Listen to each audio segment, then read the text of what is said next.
धीरेन्द्र शास्त्री जी भी एक दिन के लिए मुख्य अतिथि के तौर पे आने को स्वीकार किया है, चूँकि आपके बागेश्वर बाबा हों या फिर आपके अनिरुद्धाचार्य जी हों, इन सब ने सहमति दी है। कुछ लोगों के तो टिकट भी बन के आ चुके हैं कि महाराज जी हम लोग इस समय आ रहे हैं, इस समय जा रहे हैं। तो काउंटडाउन का समय चल रहा है जी। और 14 फरवरी को भव्य कलश यात्रा के साथ इस कार्यक्रम का शुभारंभ हो जाएगा। यज्ञ की अरणि मंथन 15 तारीख को सुबह का समय रखा गया है। अरणि मंथन से ही अग्नि प्रज्वलित की जाएगी। जिले के भोरे प्रखंड के रामनगर स्थित राम जानकी के मंदिर के प्रांगण में हूँ और यहाँ 14 फरवरी से अतिरुद्र महायज्ञ का आयोजन किया गया है। समय बेहद कम है, एक दिन व्यतीत होते जा रहा है और यज्ञ की तिथि जो है, शुभारंभ की जो तिथि है वह नजदीक आते जा रही है।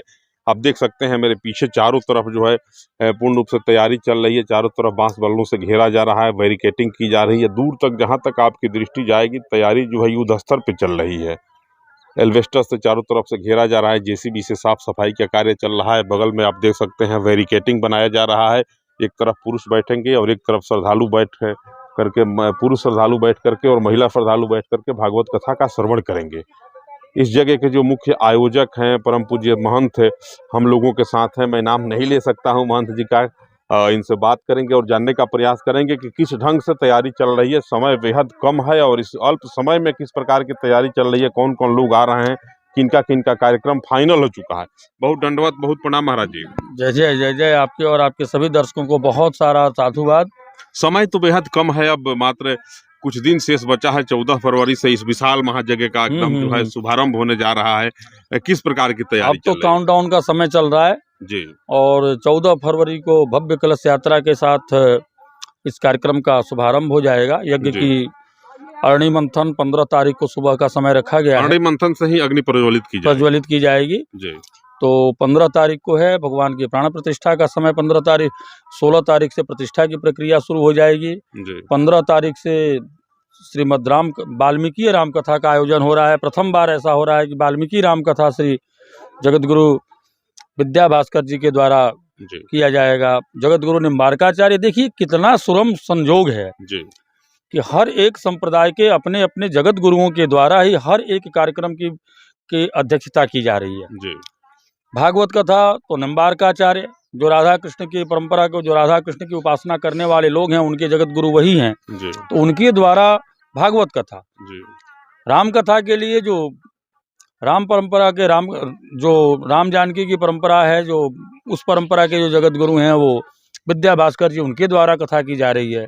स्वयं भगवान शंकर के अवतार ही भगवान शंकराचार्य होते हैं, उनके द्वारा यज्ञ का निरीक्षण, उनके तत्वाधान में ही यज्ञ और ये आपका 1.25 करोड़ पार्थिव शिवलिंग पूजन हो रहा है जी। तो ये बड़ा सुरम्य संजोग है। सारे कौन लोगों का कार्यक्रम अब तक फाइनल हो चुका है जिनके आगमन की जो है एक हरी झंडी मिल गई है? देखिए, सब लोगों ने आश्वासन दिया है, सबने आश्वस्त किया है कि चूंकि कार्यक्रम करने में जो लोग हैं, जो प्रमुख कथावाचक हैं, उनके कार्यक्रम की सुनिश्चित कार्यक्रम होता है कि वो लोग इस समय में आएंगे, इतने दिन तक रहेंगे, ऐसे करेंगे। बाकी लोगों को, बाकी लोग अतिथि हैं, तो अतिथियों का आना वो 2 घंटा पहले भी हो सकता है, 2 घंटा बाद भी हो सकता है।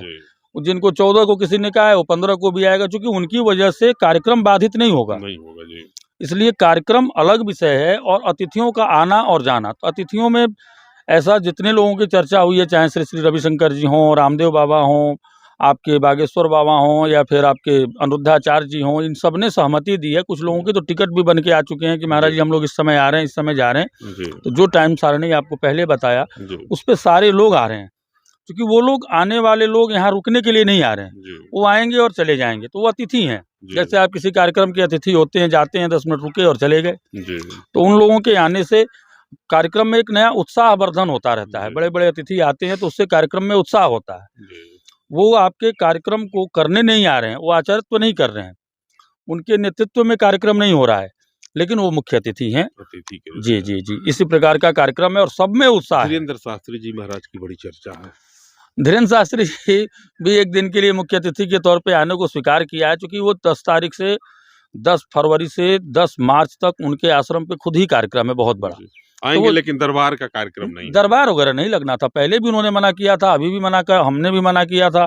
हमने आग्रह जरूर किया था कि आप 2 दिन का समय दें, लेकिन वो चूंकि उनके आश्रम पे खुद ही कार्यक्रम है रामभद्राचार्य जी महाराज 14 फरवरी को। 14 को। हाँ, शुभारंभ उन्हीं के कर कमलों द्वारा होगा। भाई हमारे रामानंदाचार्य जगत गुरु श्री रामभद्राचार्य जी 14 तारीख को पधारेंगे, जिनके कर कमलों द्वारा इस यज्ञ का शुभारंभ करके और पुनः वो चले जाएंगे। 14 को आगे महाराज की बड़ी भूमिका दिख रही है, सबसे बड़ी भूमिका है। वह प्रेरक भी हैं, प्रेरणादायी भी हैं और क्षेत्र के भाई हमारे राजा हैं। और अनादिकाल से हम इस बात को कई बार हमने इसको मंच से भी कहा है, सार्वजनिक कहा है और सबको पता भी है। ये मठ के संस्थापक भी वही हैं। हथुआ से पहले जब यह राज्य कल्याणपुर हुआ करता था तो कल्याणपुर के प्रथम राजा महाराज कल्याणमल जी थे, उनके द्वारा इस मठ का प्रथम स्थापना किया गया। हमने उनसे कल निवेदन किया कि एक ऐसा शिलालेख भी बने ताकि इसकी प्राचीनता दिखे। नया निर्माण हो जाने से इसकी प्राचीनता समाप्त हो जाएगी, लोग समझेंगे कि अभी कुछ दिन पहले किसी ने बनवाया होगा। तो हमने एक शिलालेख के लिए भी उनसे निवेदन किया है कि एक शिलालेख बने जिस पे ये लिखा जाए कि महाराजा कल्याणमल जी के द्वारा इस मंदिर का निर्माण अमुक सन में हुआ, जिससे ये प्रमाणित हो कि ये 700 साल 800 साल पुराना मंदिर है। जिला प्रशासन की तरफ से क्या सहयोग मिला? जिला प्रशासन कल पूरा जिला प्रशासन कल बड़े तन्मयता के साथ और बड़े उत्सुकता के साथ सहयोग कर रहा है। कल पूरे लोग थे, आपके माननीय डीएसपी, सीओ, बीडीओ, डीसीएलआर इत्यादि और भी काफ़ी गणमान्य अधिकारी, सभी गणमान्य अधिकारी कल मौजूद थे। उन लोगों ने कार्यक्रम के स्थल को, सारी कार्यक्रम की जानकारी ली और उसमें कैसे उनका प्रशासन क्या सहयोग कर सकता है, बढ़ चढ़ के सहयोग जो मैंने हमने बहादुर भी लगातार आते जाते रह रहे हैं। तो उनका आश्रम है, उनका कार्यक्रम स्थल है, उनको तो जरूर आना चाहिए। और वो नहीं आएंगे तो कार्यक्रम कैसे होगा? और मुख्य आयोजक हैं वो हमारे कार्यक्रम के, उनको तो रहना ही है। सब जगह स्वयं जाकर कार्ड भी बांट रहे हैं वो आमंत्रण करने के लिए। जो विशिष्ट लोग हैं उन सबको, बहुत लोगों को उनके द्वारा कार्ड का भी वितरण किया गया है, सबको वो आमंत्रित भी कर रहे हैं। कार्यक्रम की सारी रूपरेखा तैयारी करना, एक एक छोटी छोटी बारीकियों पर स्वयं निगाह रखे हुए हैं। 14 फरवरी से यहाँ भव्य और दिव्य इस महायज्ञ का, अतिरुद्र महायज्ञ का जो है शुभारंभ होने जा रहा है, जिसमें देश और दुनिया के तमाम जो महापुरुष हैं, सनातन संस्कृति के, सनातन धर्म के जो पुरोधा हैं, तमाम लोगों का शुभागमन यहाँ होने जा रहा है। आप लोगों से भी विनम्र निवेदन है कि इस महायज्ञ में आप भी सपरिवार पधारें, भगवान की कथा का श्रवण करें और अपने जीवन को धन्य बनावें। आपके आगमन से इस कार्यक्रम को सफलता में बड़ी बल मिलेगी। जय जय सीताराम।